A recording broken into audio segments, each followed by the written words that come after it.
I've jumped into Joe Abercrombie's concluding First Law trilogy, The Age of Madness. I just finished reading book one, A Little Hatred. Wow, Abercrombie has come into his own. Here's my review.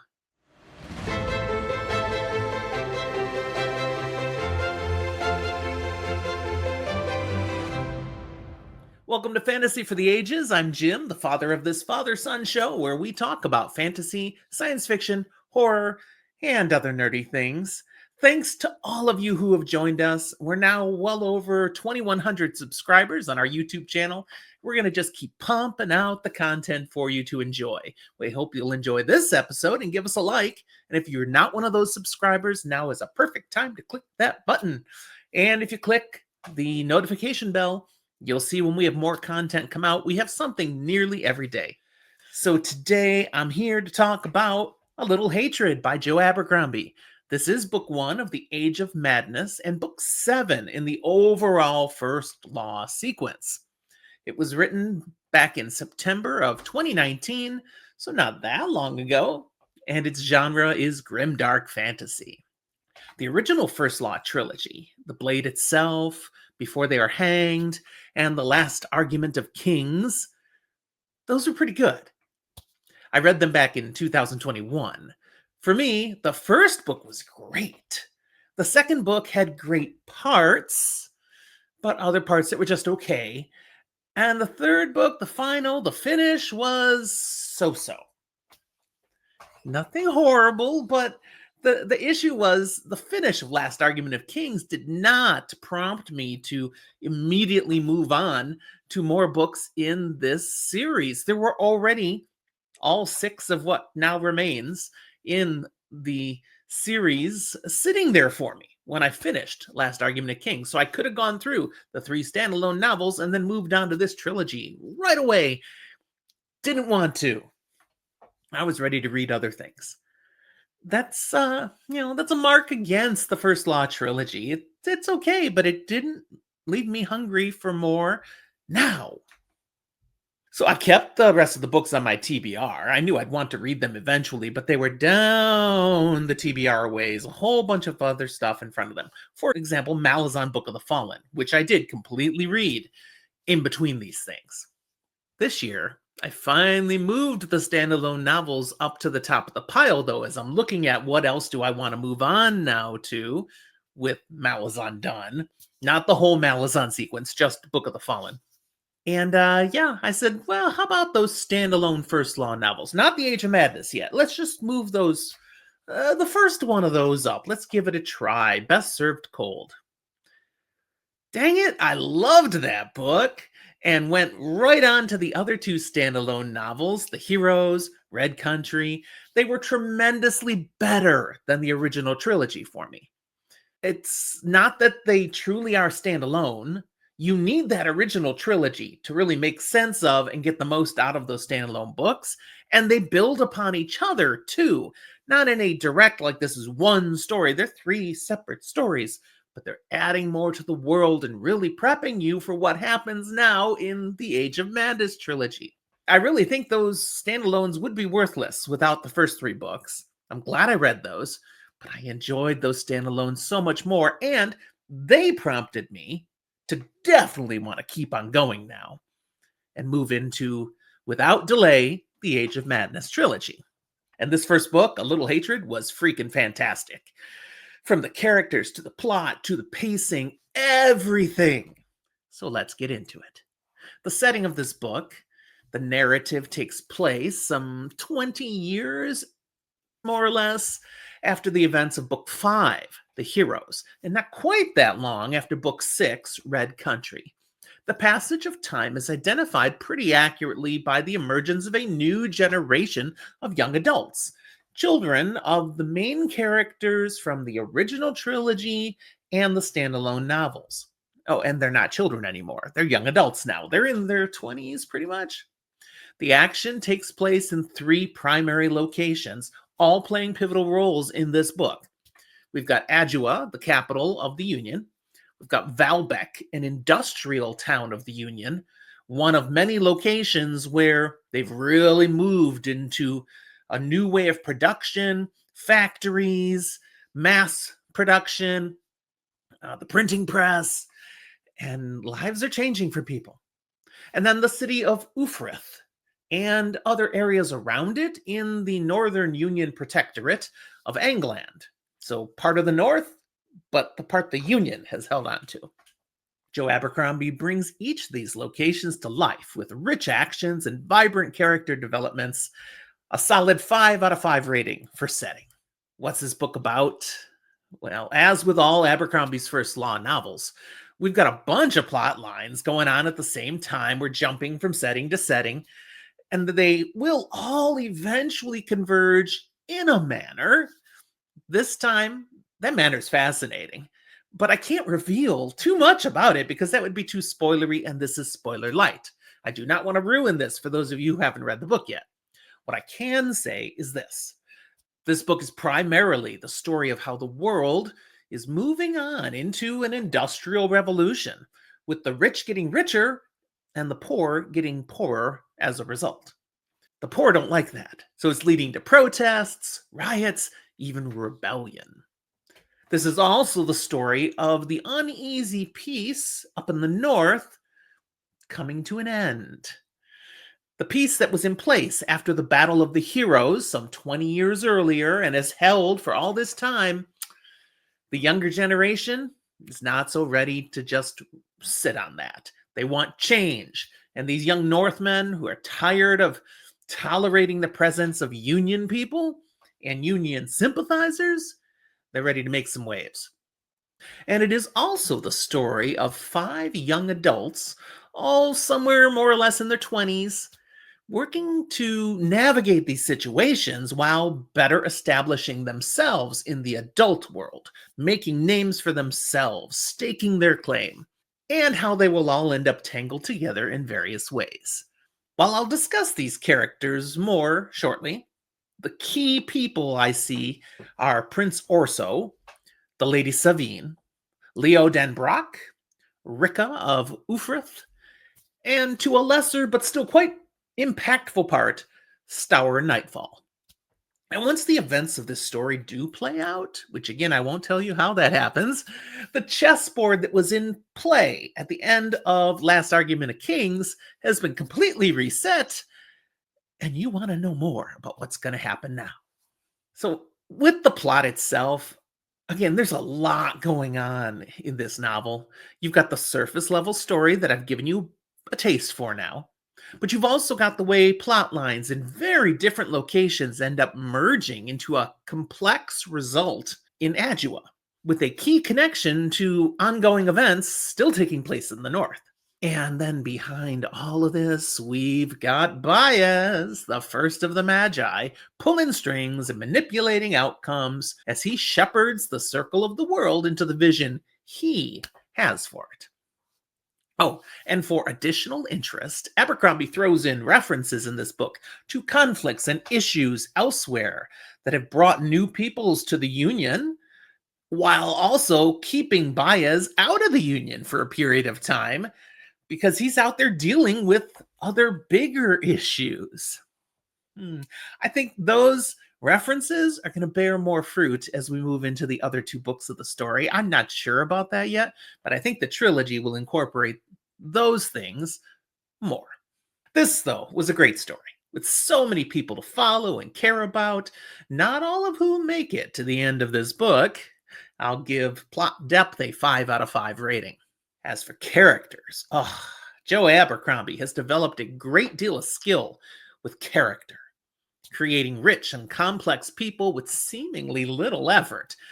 We come to know them, get efficient hints of their backstories, not massive things, just little tidbits that are meaningful, and then we see them changed by circumstances, all without info dumps or exorbitant exposition. I love his style with this. These characters are revealed to us through biting and sarcastic dialogue, harsh and bitter actions that happen around them and to them, and their reactions to the upheaval they find themselves in the midst of, which they sometimes have caused. How relatable do you find these characters? Well, despite this being grim, dark fantasy and circumstances you'd never want to find yourselves in, every one of these characters makes decisions and takes action in a way that just makes a lot of sense to the reader. Their choices, for good or bad, are highly realistic, as are their fears, their anxieties, their anger, grief, even envy. All the basic human emotions are on full display, and you can't help but empathize with them and get sucked into what they're experiencing. Now, I've got some clear favorite characters in the book. I referenced them before. Let me highlight them just a little more. We've got Crown Prince Orso, Dan Luther, an incompetent fool of a prince who has squandered his position in wine and women. Oh, so many women. But as the heir apparent to the Union throne, he has finally decided he'd like to be something more than his reputation has truly earned. Oh, and he's finally fallen in love. Not just lust, I mean, lust too, but love. And that will be a driving force behind his actions in the story. Then there's Savine Danglakta, daughter of the infamous High Inquisitor and true power behind the King of the Union, Sand Danglakta. She's a worldly woman who has already accomplished great things as a savvy businesswoman, dominating in a man's world, and nothing's going to get in her way.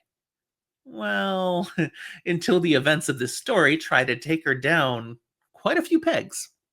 Then we've got Leo Denbrock, heir of the Brock household, whose grandfather was the one executed back in the original trilogy as a traitor to the Union, but whose father rose to overcome that legacy and be put in the position of governor of England, thanks in great part to his wife, Leo's mom, Finri, as we saw in the Heroes, and Finri is still a player here in this book. Leo's father, though, is dead. So Leo is trying to establish himself as a man to be looked up to, someone of honor and military glory, while his mother keeps trying to hold him back, protect him, pour some wisdom into him, and that is a real point of tension between the two of them. Then we've got Rika, daughter of the Dogman. We've seen the Dogman since the original trilogy, great character, and he's got a great daughter. But she's a little odd. She's blessed, or cursed, depending on how you look at it, with the long eye, a mystical ability to see glimpses of the future. She's also apparently quite hot, in a rough northern manner. The last character of real prominence that this story is about is Stour Nightfall, son of Black Calder, who we met in the Heroes. Black Calder is the power behind the throne, upon which his brother Scale sits, the throne of the North. And Stour, Black Calder's son, has been named as Scale's heir, so he will be the next king of the North. Potentially. He's got to live that long. Stour is a skilled warrior, but he's also an impetuous hothead who chafes at being patient and just wants to take what he deserves. While all these characters are at the top of the heap in this story, Abercrombie also gives us great insights into the circumstances of the little people, with more amazing characters who are stuck in the midst of what's happening in all these various places.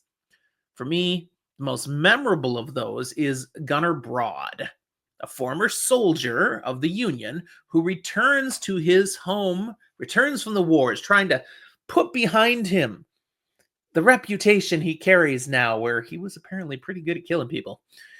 But when he comes home, he finds he's been screwed over as a little guy. And he will go on to have a very interesting experience in the midst of civil unrest. The fact that I could easily go on and on about so many more of these amazing characters is all the reason one needs to see that this also earns a 5 out of 5 score from me. Let's talk about the writing style again. I have really been digging Joe Abercrombie's writing. It's just so gosh darn entertaining. Now, mind you, it's not for the gentle of spirit. Harsh actions, violence, and very adult level sexual situations are scattered all throughout this book.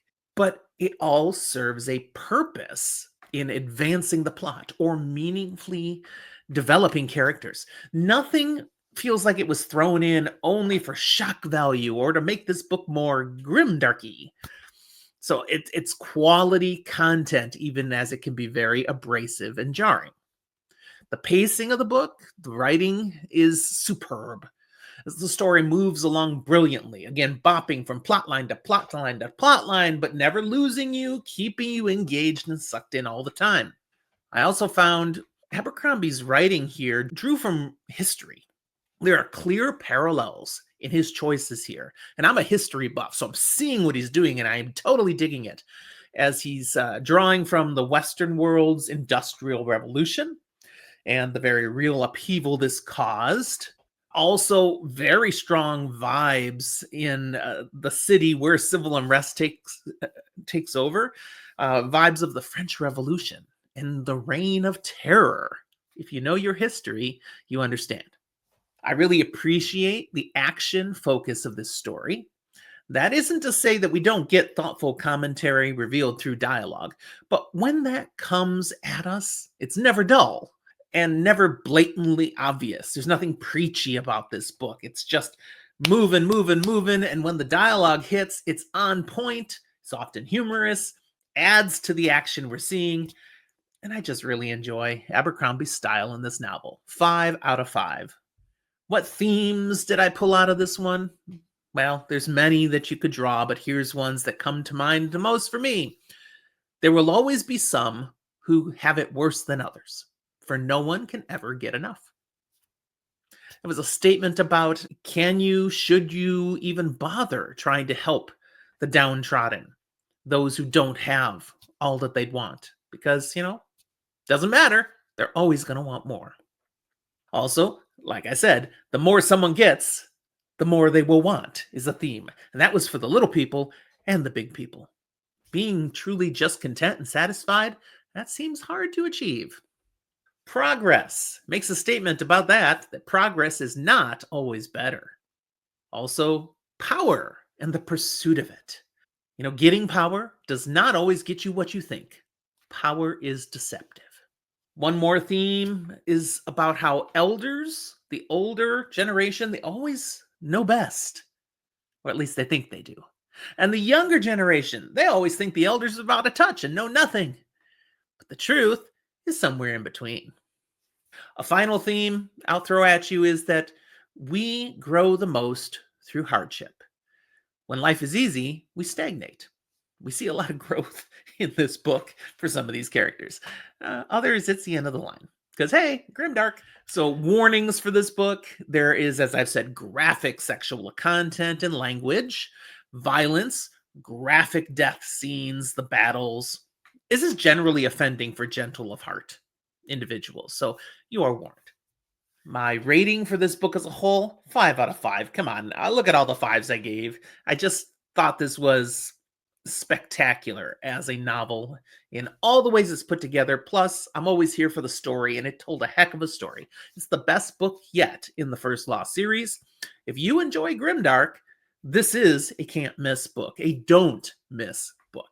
That's what I have for you today. Thanks for joining me. I hope you'll check out this series. If you haven't yet, start at the beginning, but work your way up here. It's a heck of a ride. If you have comments on this book, if you've already experienced it, please feel free, drop it down below. Do not tell me anything about the last 2 books in this trilogy, because I can't stand spoilers. Thank you. But I'd love to hear what you think of my thoughts on this book. Just put them down in the comment box. I will read and respond. Thanks for watching. Again, thank you to all of you who've subscribed, and we hope more of you are going to keep joining. But that's it for today. We'll talk to you next time.